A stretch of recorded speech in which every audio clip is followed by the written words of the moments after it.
Notion charts tutorial, how to use charts in Notion. Hi guys, welcome back to another video, and in today's video I am going to be telling you how you can use Notion charts. So having said that, let's just jump into the video. So I'm over here on notion.com. Now what you want to do is first you want to sign up onto Notion. It's free to use, but there is a pricing plan which we will get into at the end of the video. But as of right now, you can go ahead and sign up and get started with it. Now you can use Notion over here on Windows, or you can even download the application on your computer. So as you can see, I've already downloaded it on my computer, and I'm going to be continuing over here. So let's get into it. So for the longest time, Notion didn't have charts applications or the ability to create charts, but now it does, and you can go ahead and create them easily.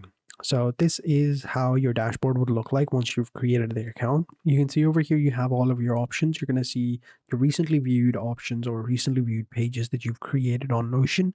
Over here on the left hand side, you're going to have all of your main options. So you've got your search bar, Notion AI, home, inbox, and then you've got your calendar, settings, and templates and trash, right? In home, you can see all of them over here, and you can also see this little button called private. This is like a folder. If you click over here, it's going to show you all of your pages that you've created.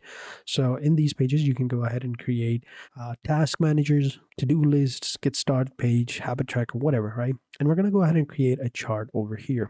So first I'm going to go ahead and create a new page, and over here it's just a demo page, but let's go ahead and call it different Pokemons or Pokemons in general, right? I'm going to create that, and this is going to be, actually this is not what I want. I actually accidentally created, there we go. I didn't want to create one. I accidentally created a separate page, but this works, right?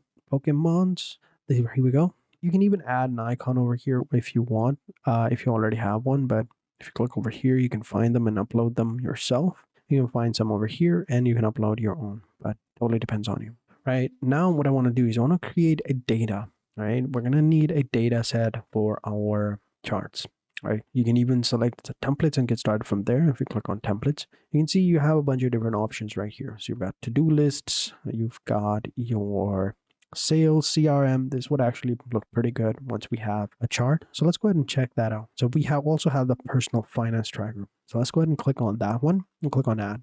So it's adding over here on the left hand side. You can see right here, we have the personal finance tracker right here, and we'll open it up by clicking on that button right here. And here we go. So here you can see you have a bunch of different options. You've got your total savings, your income, you have your months over here, February, March, expenses, and everything, right?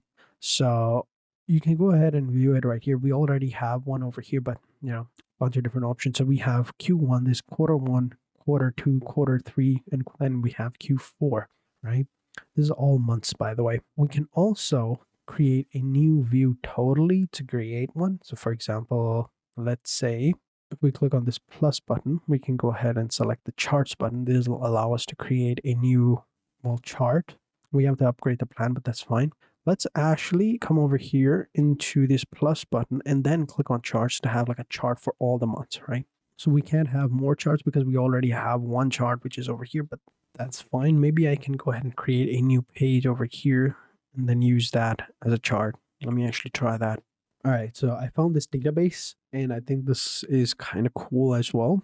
So we've got a bunch of Pokemons. They even have their icons, although they're pretty hard to see. Let me zoom in. So yeah, they're pretty hard to see, but it is what it is. You can see right here. So let me just zoom in, and I imported it into my Notion as well. So we can see right here, this is how it looks like. And over here, if we click over here on the plus icon, we can see we have the charts option. Click on charts, we can see the charts, but okay. All right, so I'm going to create a new account and I'll show you how you can use it, but hopefully we should be good to go. So I'm just simply going to skip this for now. All right, so since we have created a new account and we already have this data, what we're going to do is we're going to come over here and type chart, and we have all these different options. So we've got donut chart, live charts. We're going to go ahead and create a line of live charts, and we're going to click over here. It's going to show us the chart right here. And now we have the data set, right? What type of existing data set we should use. So we're going to go with income, and it's going to go ahead and ask us some more options. So what type of chart type you want. So we can see we have line, graph, or donut, we have this one right here called chart type, and what to show is going to be over here, amount or income item. If you click on income item, you can see right here, this is how it looks like. I'll keep it like that. Let me actually go ahead and zoom right in. There we go. Now let me go ahead and open these options up back again so we can actually see. So we can see we have the birthday cash over here, 50. This is our salary, 3.5. And we have a side gig, which earns us $450. So over here, we can see sorting the item by item name or high to low. We click on high to low. This is how it looks like. Low to high, we'll go ahead and change it to high to low like this. It looks pretty cool. And over here, we have our what to show amount. Range is over here. Color, you can select whichever one you want. And over here, you can add sources as well. This is going to be your income chart, and this is going to be your expenses chart. So you can select whichever option you want. Here, you can go ahead and select expense items. So this is how it looks like. So most of our expenses go into rent and groceries and dinner. And after that, we have what we have left with over here. So you can create multiple different charts with it, and you can go ahead and add different view types as well. So again, if you click over here, since there's a vertical bar, we can go with a horizontal bar, which is something like this one. You can see right here, dinner with Rachel, groceries, and rent. If you want a line one, we can see right here.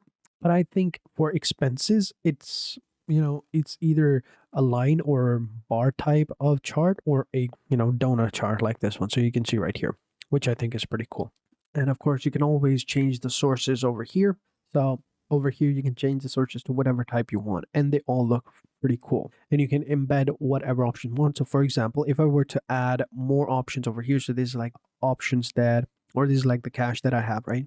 Next, if I add, let's say, more expenses, so general expenses like bills, like gas bill and electricity bill. So let's say the average, let's just say it's almost $150, right? And almost $100 for gas bills. This will give us a sum of $2,465. As you can see right here, as we've adding our expenses, the chart is changing as well. So after that, we can add like an internet bill. Again, a couple of bucks for that, maybe 50, 60. So you can add all these expenses over here. And there we go. So average internet bill. So we've got around 2,500. This is going to be our expenses. And then we can create another table or another chart, and we'll just say that is going to be our savings, right? So this is like our essentials, and we are left with this much amount of money. This is going to be our savings money or rainy day fund, whatever we want. You can see right here, we have rent, electricity bills. Those are all color coded, by the way, so you can easily see which one is which. So yeah, this is how you can use charts in Notion.com. Now, if you were thinking how much it would cost to get more charts, you can see right here, it starts at $10 per seat per month, right? This one is for small teams and professional workers. You're gonna get unlimited blocks for teams, unlimited files, 30-day page history, 100 invite guests, synced databases with third-party apps, right? Like Jira, GitHub, and Asana, custom website, custom automations, and charts and boards. So it's gonna cost you $10 to get started with more charts. Of course, this is paid annually, like yearly. So you're going to save 20%, but if you go with monthly, it's going to be $12 per seat per month. So keep that in mind. Next is going to be the business. This is going to be $18 per seat per month. This one, you get everything in the previous plans, but you also get SAML, SSO, private team space, bulk PDF exports, advanced page analytics, 90-day page history instead of 30 days. And you get invite up to 250 guests instead of 100 guests. Then you have the enterprise, of course. For that, you're going to have to contact them, but yeah. This is how much it was going to cost you to get more charts in Notion. So these were all the information you needed to know. So thank you guys for watching. Hope you guys enjoyed this video. If you did, be sure to hit the like button, subscribe to the channel, and turn on post notifications. And I will catch you guys in the next video. And until then, take care and goodbye.